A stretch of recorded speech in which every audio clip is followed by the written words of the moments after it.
इतिहास को लेकर फिर एक बार बहस शुरू हो गई है। हाल ही में समाजवादी पार्टी के राज्यसभा सांसद के द्वारा सदन में दिए गए एक बयान पर देश भर में फिर से बहस छिड़ गई है। हालांकि हाल ही में भारत ने औरंगजेब की कब्र और औरंगजेब से जुड़ी चीजों पर भी चर्चा और विमर्श छावा मूवी के आने के बाद देखा। इस पर नागपुर में हुई हिंसा पर हमने आपके साथ विमर्श भी स्थापित किया कि क्या कुछ हुआ। उसकी घटना के पीछे, औरंगजेब वाली जो घटना हुई नागपुर की, उसके पीछे सपा सांसद अबू आजमी का बयान बड़ा रीजन बना था। इसी बीच में समाजवादी पार्टी के एक और नेता ने सदन में अपनी इम्यूनिटी का लाभ उठाते हुए एक ऐसा बयान दिया, क्योंकि सदन में दिए गए किसी भी बयान पर सांसद सुरक्षित रहते हैं, सदन ही इस विषय पर अपना स्टैंड ले सकती है। लेकिन इन्होंने यहां बयान देते हुए राणा सांगा के ऊपर एक टिप्पणी करते हुए उन्हें गद्दार कह दिया। गद्दार का जो इनका बयान आया, उस बयान के बाद पूरे देश में समाजवादी पार्टी के खिलाफ प्रतिक्रियाएं आने लगी। इन सांसद के बयान के खिलाफ प्रतिक्रियाएं आने लगी, साथ ही साथ राणा सांगा का जो इतिहास है उसे खंगाला जाना शुरू हुआ। इनके बयान की प्रासंगिकता, इनके बयान की सत्यता तलाशा जाना शुरू हुआ। चर्चा थी कि रामजी लाल सुमन जो हैं, जो सपा के सांसद हैं राज्यसभा के अंदर, उन्होंने राजपूतों के ही नहीं बल्कि पूरे हिंदू समुदाय के खिलाफ यह टिप्पणी कर दी कि यदि बाबर के जो वंशज हैं वो अगर मुसलमान हैं और उनके मुसलमान बाबर की अगर औलाद हैं तो हिंदू गद्दार राणा की संतानें हैं। यह हिंदुस्तान में तय हो जाना चाहिए कि बाबर की आलोचना करते हैं, राणा सांगा की नहीं। बीजेपी वालों का तकिया कलाम हो गया है कि मुसलमानों में बाबर का डीएनए है, तो बाबर के डीएनए से राणा सांगा का डीएनए और राणा सांगा के डीएनए में गद्दार जो शब्द है उसका इंसर्शन जो है वो इस बयान के अंदर सुनाई दे सकता है, जिसमें रामजी लाल सुमन सदन के अंदर कह रहे हैं इनमें बाबर का डीएनए है। और सभापति महोदय मैं कहना चाहूंगा कि बाबर का डीएनए मुसलमान में है। हिंदुस्तान का मुसलमान तो बाबर को अपना आदर्श मानता नहीं है, कि हिंदुस्तान का मुसलमान तो बाबर को अपना आदर्श मानता नहीं है, वो सूफी संतों की परंपरा को मानता है। सभापति महोदय मैं जानना चाहूंगा कि बाबर को लाया कौन? लेकिन सभापति महोदय मैं जानना चाहूंगा कि बाबर को लाया कौन? मुसलमान तो बाबर की औलाद है और तुम गद्दार राणा सांगा की औलाद हो। हिंदुस्तान में तय हो जाता है तुम गद्दार राणा सांगा की औलाद हो। इस तरह का जो टिप्पणी है, इस टिप्पणी के खिलाफ पूरे देश में रोष है कि इन्होंने राणा सांगा को गद्दार कैसे कहा। रोष है तो इसके चलते हुए प्रदर्शन भी दिखाई दिए जाने शुरू हुए। अब इस पूरी कहानी में राणा सांगा के इतिहास में महत्व और जो ये बयान है कि राणा सांगा बाबर को लेकर आए, इसके बारे में इतिहास क्या कहता है, आज उसका हम अपने सेशन में विश्लेषण करेंगे। साथियों, चूंकि इतिहास में बहुत सी घटनाएं ऐसी हैं जो किसी अन्य के कहने और सुने पर लिखी और पढ़ी जा रही हैं, इसलिए सत्यता की प्रामाणिकता अधिकतम सोर्सेस से की जा सकती है कि इस किताब में यह लिखा गया है, इस किताब में यह लिखा गया है। तो तमाम सोर्सेस को हम आपके साथ यहां साझा करने का प्रयास करेंगे कि कौन सी बुक के अंदर क्या लिखा गया है, क्योंकि अल्टीमेटली जो इतिहास में लोग थे अब वो अपनी गवाही देने के लिए तो उपस्थित होंगे नहीं, इसीलिए इतिहासकारों के द्वारा कही गई बातों को ही फिलहाल आप और हम रेफरेंस में देखने के लिए उपस्थित हैं। तो चलिए इस घटना को क्या मैं आपको सही से सुनाई दे रहा हूं, क्योंकि मेरा वीडियो यहां पर हैंग हो गया है।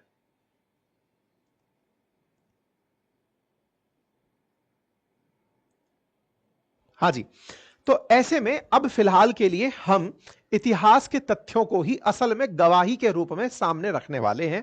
कौन सी बातें, तो पहले राणा सांगा के बारे में जान लेते हैं और बाबर के बारे में जान लेते हैं, क्योंकि ये दो ही किरदार हैं जिनकी चर्चा होने जा रही है। बाबर का जिक्र हमने उस दिन भी किया था जब औरंगजेब को लेकर के बहस छिड़ी थी। तब हमने बताया था कि भारत में मुगल डायनेस्टी की शुरुआत करने वाला व्यक्ति बाबर ही था।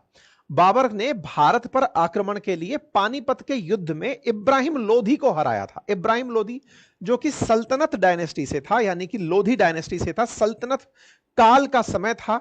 सल्तनत डायनेस्टी में लोधी इब्राहिम को हराकर बाबर ने भारत में एंट्री की थी। पहला पानीपत का जो युद्ध था उसके बाद ही बाबर की एंट्री भारत में हुई थी। अच्छा, जहां से ये आया था वो जगह फरगना थी। बाबर जहां से भारत आया था, जो कि आज के उज्बेकिस्तान में है। उज्बेकिस्तान का समरकंद बाबर की सबसे बड़ी महत्वाकांक्षा रही। बहुत सारा इतिहास है जो आज हम डिस्कस करने वाले हैं।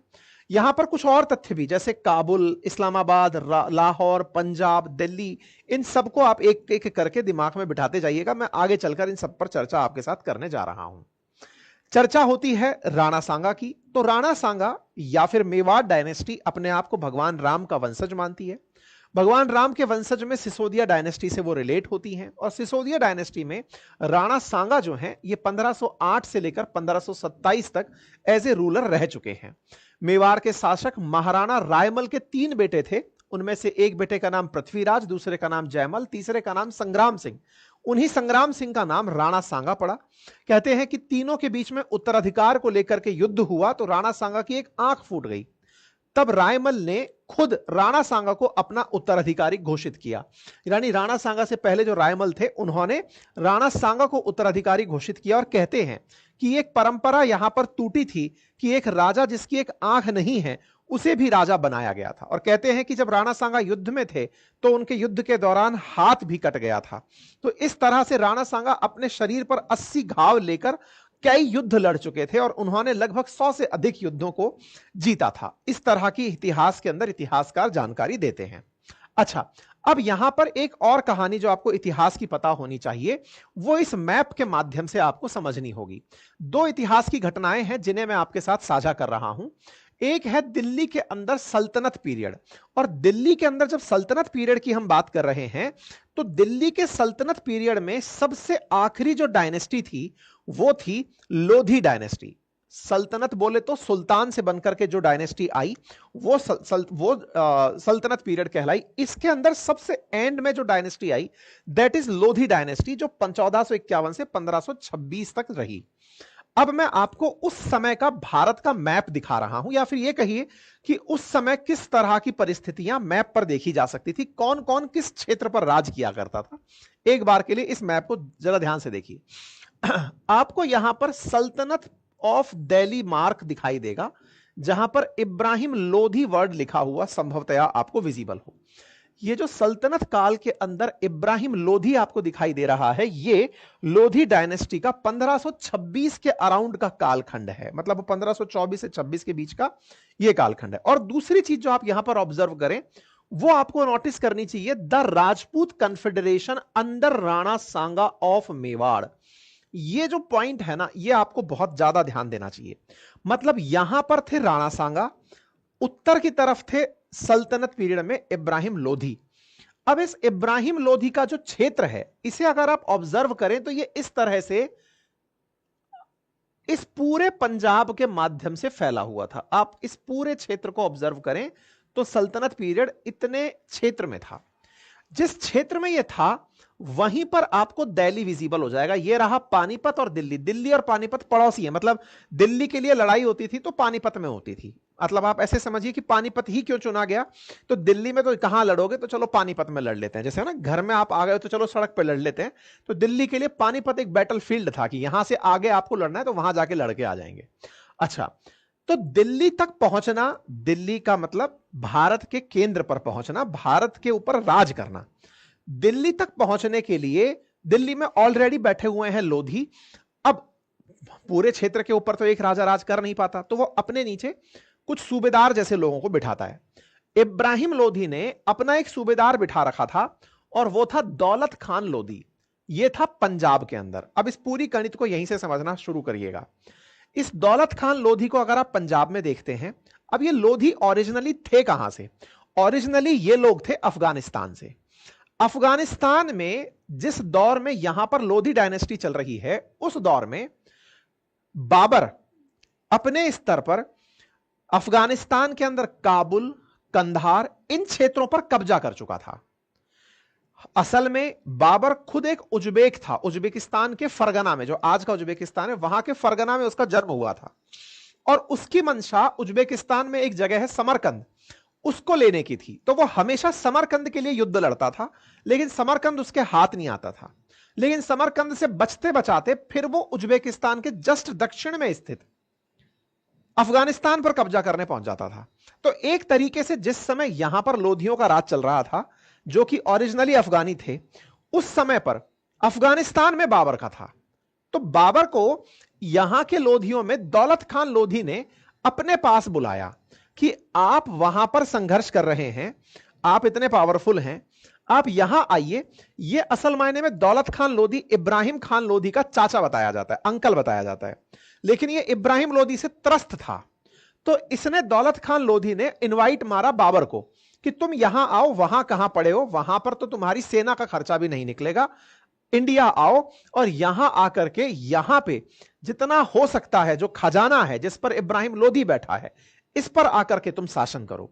तो देखो ये बाबर जो है काबुल में बैठा है और काबुल से बुला रहा है दौलत खान लोधी, और दौलत खान लोधी इसको नजारा दिखाता है कि तुम दिल्ली जाओगे। अच्छा, इसी बीच में इंडिया में कौन है?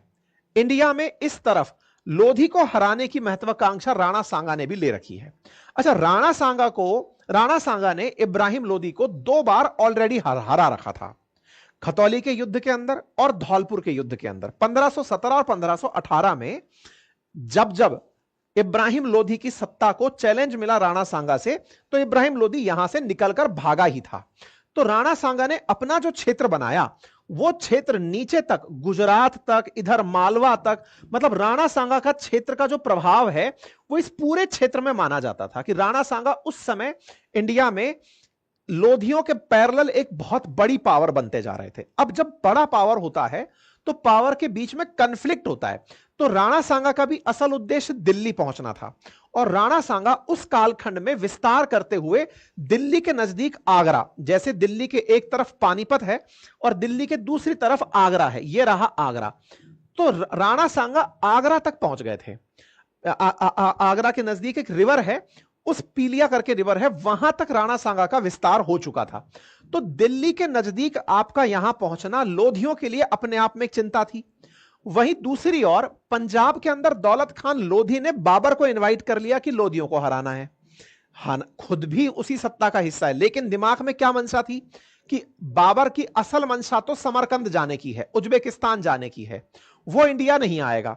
तो अगर बाबर यहां आ गया तो यहां आकर के दौलत खान लोधी को दिल्ली की सत्ता संभला के चला जाएगा और यहां से इब्राहिम लोधी हटेगा, मैं यहां पर शासन कर लूंगा। इसलिए इन्होंने इनवाइट मारा। अब जो बवाल हो रहा है वो किस बात पर है, अब उस पर आइए। बवाल इस बात पर हो रहा है कि राणा सांगा ने भी बाबर को बुलाया था इब्राहिम लोधी को हराने के लिए। यह सारा की सारा कलेश मचा पड़ा है।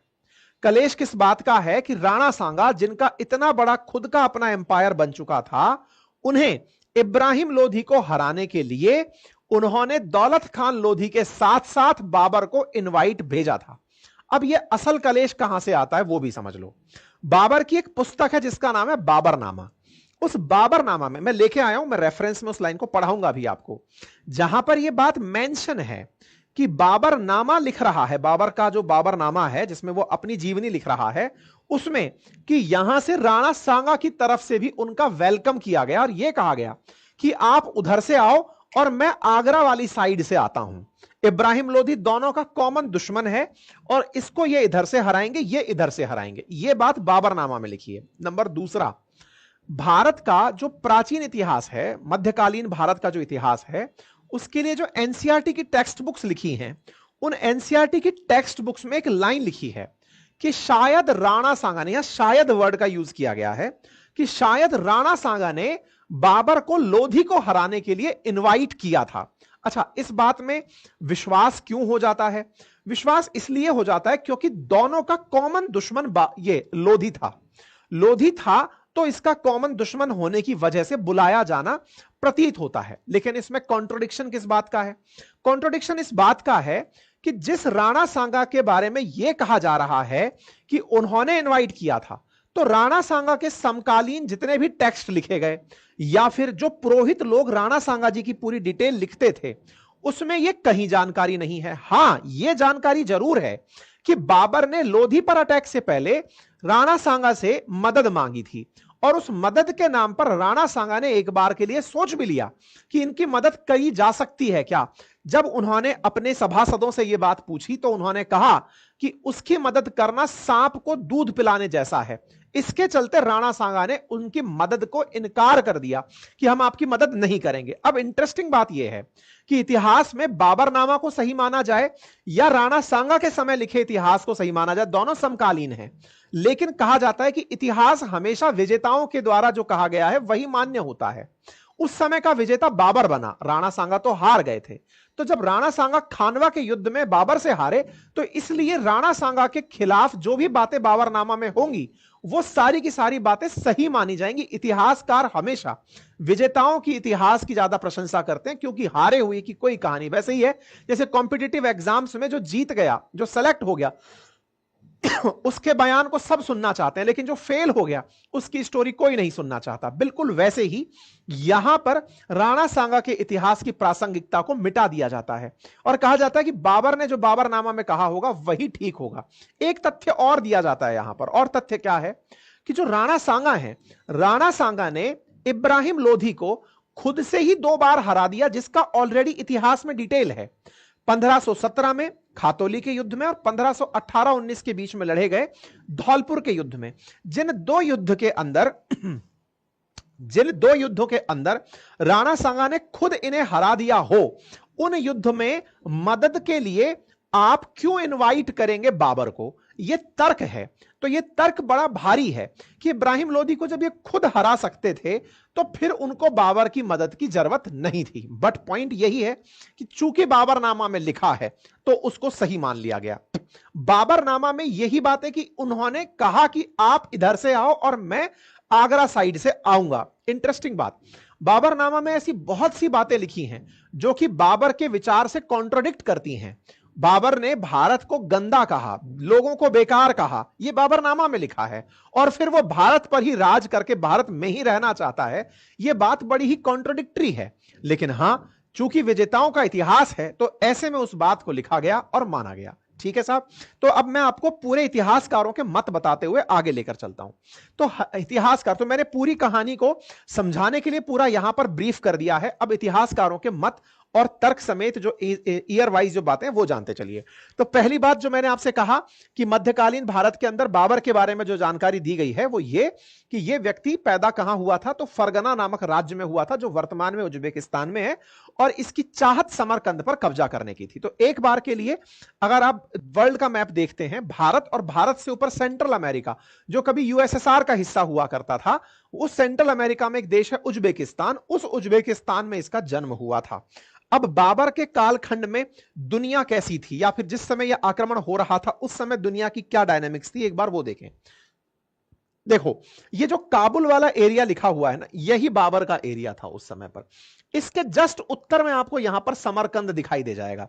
इस समरकंद पर ही ये बार बार जाना चाहता था। इंटरेस्टिंग बात सुनिएगा, इसके जस्ट दक्षिण में, दक्षिण पूर्व, दक्षिण पश्चिम में पर्शिया, जिसको आज का आप ईरान कहते हैं, जो शिया समुदाय से मेजॉरिटी है, काबुल में बाबर ने इनसे मदद लेकर समरकंद तक पर भी चढ़ाई करी कि आपके साथ मिलकर के मैं यहां जाऊंगा और समरकंद पर कब्जा करूंगा, और कर भी लिया। लेकिन पर्शिया के उस समय के राजा थे, उनका नाम मैं मिस कर रहा हूं, लेकर आया हूं, उन्होंने डिमांड यह रखी कि अगर समरकंद पर तुम शासन करते हो तो हमारा जो मतलब विधान है जो इस्लाम को मानने का, उसकी तुम यहां पर चर्चा करोगे और उसकी किताबें छपवाओगे। यह वादा खिलाफी कर दिया। वादा खिलाफी कर दिया तो ये लोग वापस साथ छोड़ दिए और समरकंद के लोगों ने फिर बाबर को भगा दिया। तो कुल मिलाकर के ये जो पूरा की पूरा एरिया है ना, ये वॉर जोन था। ठीक है, अब ये जो काबुल से इस तरफ जब आप निकलते हैं तो इधर की तरफ आपको दिल्ली सल्तनत दिखाई दे जाती है, और इसी दिल्ली सल्तनत में यहां पर है पंजाब, जिसको लेकर के आप और हम चर्चा कर रहे हैं। और ये पूरा की पूरा जो एरिया आप देख रहे हैं, ये उस समय राणा सांगा का जोन हुआ करता था, जिस राणा सांगा ने यहां पर दिल्ली सल्तनत में इब्राहिम लोदी को रोक कर रखा था। टेक्निकल सी बात है कि अगर ये चाहता सल्तनत पीरियड, तो भाई ये तो लोधी तो यहां का भारत का सुल्तान कहलाया ना, वो चाहता तो दक्षिण की तरफ बढ़ सकता था, लेकिन जिसने रोका था वो राणा सांगा थे। ये उनकी बारे में बात। ठीक है साहब, तो कुल मिलाकर ये वाली बात मैंने आपको बताई। तो बाबर, अच्छा ये सब बातें मैं आपको बता दिया। हां, तो जब मैंने आपसे कहा कि बाबर का आक्रमण जो समरकंद पर हो रहा था, उस समय पर कौन सा पर्शियन राजा था, तो उसका नाम था शाह इस्माइल। शाह इस्माइल जो कि ईरानी राजा था, शिया राजा था, उसने ये डिमांड करी कि आप खुतबा पढ़वाएंगे मेरे नाम का। मतलब खुतबा के अंदर आप बताएंगे कि दुनिया में इस्लाम कैसे है, इस्लाम का सही तरीका क्या है। सार्वजनिक रूप से मिर्जा ये जो शाह इस्माइल है इसकी बातों को समरकंद में पढ़वाया लिखवाया जाएगा। लेकिन ये बात माना नहीं। ये भारत के मिडाइवल हिस्ट्री के इतिहास में सब बातें हैं जो लिखी हुई हैं, जिसको बात बता रहा हूं मैं आपको। लेकिन जब ये बात नहीं हुई तो ऐसे में फिर इसका पर्शियंस के साथ अलगाव हो गया और इसे समरकंद छोड़कर वापस भागना पड़ा। और भागना पड़ा तो फिर बाबर आकर के फोकस किया अफगानिस्तान के अंदर, और यहां पर इसने अपने आप को सुरक्षित रखने के लिए बदखां, कंधार और काबुल इन पर कब्जा कर लिया। और इसे एनी डे डर सताता रहा कि कहीं उज्बेक आकर के इस पर कब्जा ना कर दें। चूंकि इसको हमले का हमेशा डर रहता था और इसके पास धन का अभाव था कि भाई मेरे ऊपर कहीं ऊपर से हमला ना हो जाए, ऐसे में इसे अपनी सत्ता को प्रसारित करना था और सेना के लिए पैसा कमाना था। तो पैसे के लिए इसके पास जो स्थान था, भाई इनसे तो ये साथ लेकर गया था तो इनके साथ तो वादा खिलाफी थी, तो इस तरफ तो जाने से रहा। तो इसको दूसरी तरफ यहां से बुलावा आया, क्योंकि यहां पर दिल्ली सल्तनत में लोधी का जो चाचा था, इब्राहिम लोधी का, दौलत खान लोधी, उसका इनविटेशन इसको यहां पर दिया गया था। ठीक है साहब। कहते हैं कि बाबर ने भारत पर हमले से पहले 5 बार हमले का प्रयास किया। यह इसका 5वां प्रयास था और इस प्रयास के लिए ही सारा इतिहास जो बोला और लिखा जा रहा है उसको सुनते हैं। इतिहासकार रवि भट्ट की बात को अगर माने तो बाबरनामा के अंदर जो बातें लिखी हैं उसमें यह बात है कि राणा सांगा के बुलावे के जिक्र पर बाबर ने सिर्फ बाबरनामा के अंदर यह बात लिखी। अब यह बात बाबरनामा के अंदर कहां है मैं वो दिखा देता हूं। यह बाबरनामा का इंग्लिश ट्रांसलेशन है और इसमें अगर आप राणा सांगा डाल के सर्च मारते हैं 538 पेज का है। इसमें लिखा है कि while we were still in Kabul, जब हम काबुल में थे, Rana Sanga had sent an envoy to testify his good wishes and to propose this plan. क्या plan? If the honoured Padshah will come to near Delhi from that side, I from this will move on Agra. इन्होंने अपनी इस line में जो इन्होंने अपनी जीवनी के अंदर में लिखा, बाबरनामा में लिखा, तो उसमें इन्होंने यह कहा कि मुझे उनकी तरफ से एक एनवॉय आया, एक प्रतिनिधि आया और उसने कहा कि यदि आप दूसरी तरफ से हमला करते हैं तो मैं आगरा की तरफ से हमला कर दूंगा। ऐसा बाबरनामा के अंदर यह बात लिखी गई है। देखो बाबर पर ट्रस्ट करना मुश्किल क्यों है इसको थोड़ा सा समझते हैं। क्योंकि जब बाबर ने राणा सांगा को हराया, राणा सांगा से वो पहले खुद हारा। युद्ध जो खानवा का हुआ जिसके बारे में जिक्र होता है, खानवा से पहले बयाना का युद्ध था। बयाना के युद्ध में राणा सांगा की सेना ने बाबर को पीछे धकेल दिया। फिर 40 किलोमीटर आगे जाकर खानवा में दोनों के बीच फिर से युद्ध हुआ और इस युद्ध में बाबर जो है वो तोप गोले लेकर आया था। तोप गोले जो कि पहले भारत को अननोन थे, भारत को नहीं पता था। लोधी के बारे में भी कहते हैं कि पानीपत का युद्ध वो इसलिए हारा क्योंकि बाबर बम गोले बारूद लेकर आया था, जिसके बारे में लोगों को पता ही नहीं था कि ऐसा भी युद्ध लड़ने का कोई सिस्टम होता है। खानवा, अब देखो एक इंटरेस्टिंग फैक्ट क्या है कि बयाना से खानवा तक जबकि जो लड़ाई है ना, बयाना से बयाना में हारना और खानवा में फिर से अटैक करना और राणा सांगो को हरा देना, इस बीच में बाबर ने अपनी स्ट्रेटजी चेंज कर दी। मतलब कुछ दिनों के अंतराल में इसने स्ट्रेटजी चेंज कर दी और इस युद्ध को जिहाद नाम दे दिया। और जिहाद नाम देकर के यह कहा कि वो इस्लाम के लिए युद्ध लड़ रहा है। यह युद्ध राणा सांगा से नहीं, मुसलमानों के लिए युद्ध हो रहा है। यह जो इसने ट्रंप कार्ड खेला, इसके पीछे की क्या कहानी है? असल मायने में उस समय जब खानवा का युद्ध हो रहा था और उससे पहले बयाना का जो युद्ध था, उसमें मेवात के अंदर हुआ करते थे राजा हसन खां मेवाती। हसन खां मेवाती एक मुस्लिम शासक थे, मुस्लिम सूबेदार थे। ऐसे में जो मुस्लिम नेता थे या मुस्लिम लीडर्स थे, उनका साथ अपने साथ पाने के लिए, ताकि वो राणा सांगा के साथ युद्ध करते हुए अपने आप को उतना कंफर्टेबल फील ना करें, उसने इस्लाम को युद्ध के अंदर डाल दिया। जो व्यक्ति राणा सांगा को हराने के लिए धर्म का साथ ले ले, कुछ ही मिनटों में यानी कुछ ही घंटों के अंदर वो इस्लाम के बारे में ऐसी ऐसी बातें करने लगे कि शराब हराम है और शराब की दुकानें बंद कर दी जानी चाहिए। मेरा राज आया तो मैं पूरी तरह से शराब बंद कर दूंगा, इस्लाम के लिए शराब हराम है। जिहाद के नाम पर जो धर्म युद्ध का इसने उन्माद छेड़ा, उस उन्माद से इसने सारी की सारी वॉर टैक्टिक्स में एक तो बम गोले और साथ में धर्म का साथ लेकर राणा सांगा को हराने का जो इसने प्रयास किया, तो क्या आपको नहीं लगता कि जब युद्ध के बाद इसने अपनी बातें लिखी हों उसमें यह बात लिखते समय कि राणा सांगा ने मुझे बुलाया था ताकि इतिहास, मैंने कहा विजेताओं का इतिहास होता है, वो इतिहास जब पढ़ा जाए तो राणा सांगा को कभी भी उसके बराबर राजा ना माना जाए। क्यों? क्योंकि उसे पता था कि राणा सांगा को हराने के लिए उसने धूर्तता का पालन किया था। उसने राणा सांगा को यह दिखाने का प्रयास किया कि वो नहीं कर पाया, वो काम मैं कर गया। ठीक है, तो इस तरह की लाइनों पर एक प्रकार का प्रश्न खड़ा होता ही है। खैर, इस बीच में पंजाब के अंदर बाबर जब आया तो यहां पर जो कहानी मैंने आपको बताई वो बता दी। अच्छा, ये सारी कहानी मैं आपको बता चुका हूं। कौन कौन सी किताबों का हमने कंटेक्स्ट आपके साथ साझा किया है? तो यदुनाथ सरकार की किताब है मिलिट्री हिस्ट्री ऑफ इंडिया, जिसमें कहा गया कि इब्राहिम की सेनाओं के पैर इसलिए उखड़ गए क्योंकि वो गोला बारूद लेकर आया था। ऐसे गौरी शंकर हीराचंद्र ओझा और गोवर्धन राय शर्मा की जो किताब है उसमें लिखा गया है कि बाबर ने राणा सांगा से संपर्क साधा ताकि वह इब्राहिम लोधी के खिलाफ अभियान में उसकी सहायता करे। तो अगर आप एक किताब वो सही मानते हैं तो दूसरी किताब यह भी है जो कहती है कि बाबर ने अपनी तरफ से हेल्प मांगी थी कि आओ और हमारा सहायता करो इसके अंदर। एनीवे, तो अब अपने लिए जो सबसे ज्यादा माना जाने वाला जो सोर्स है, उस सोर्सेज में मिडाइवल हिस्ट्री जो लिखी गई है एनसीईआरटी के अंदर, उसके अंदर ये जो लाइन है कि शायद उन्होंने मदद की थी या उन्होंने बुलावा दिया था, उसी से सारा की सारा मसला निकला हुआ है। सतीश चंद्र लिखते हैं अपनी किताब में कि राणा का प्रभाव धीरे धीरे आगरा के पड़ोस की एक छोटी सी नदी जिसका नाम पीलिया खार है वहां तक बढ़ चुका था। सिंधु गंगा वादी में बाबर के साम्राज्य की स्थापना राणा सांगा के लिए चुनौती थी, इसलिए सांगा ने बाबर को निकाल बाहर करने और कम से कम पंजाब तक सीमित कर देने की तैयारियां शुरू कर दी।